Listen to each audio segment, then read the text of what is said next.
Menurut calon presiden nomor urut 1 Anies Baswedan, saat ini rakyat tidak percaya dengan proses demokrasi dan minim sekali ada oposisi.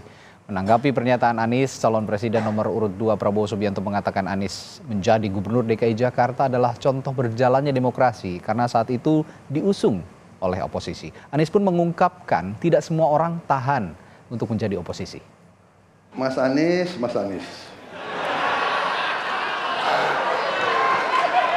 Saya berpendapat Mas Anies ini agak berlebihan. Mas Anies mengeluh tentang demokrasi ini dan itu dan ini. Mas Anies dipilih jadi gubernur DKI menghadapi pemerintah yang berkuasa. Saya yang mengusung Bapak.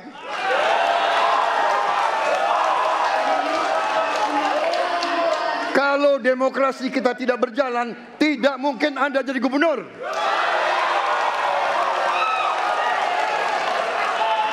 Kalau Jokowi diktator, Anda tidak mungkin jadi gubernur.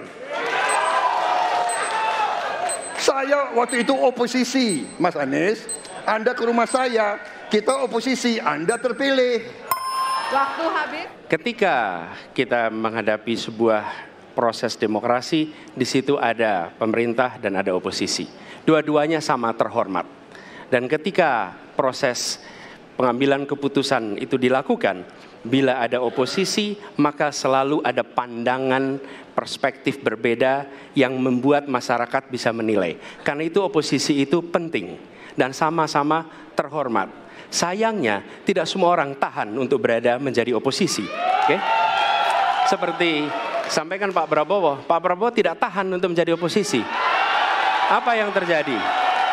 Beliau sendiri menyampaikan bahwa tidak berada dalam kekuasaan membuat tidak bisa berbisnis, tidak bisa berusaha. Karena itu harus berada dalam kekuasaan. Kekuasaan lebih dari soal bisnis, kekuasaan lebih dari soal uang, kekuasaan soal kehormatan untuk menjalankan kedaulatan rakyat. Baik.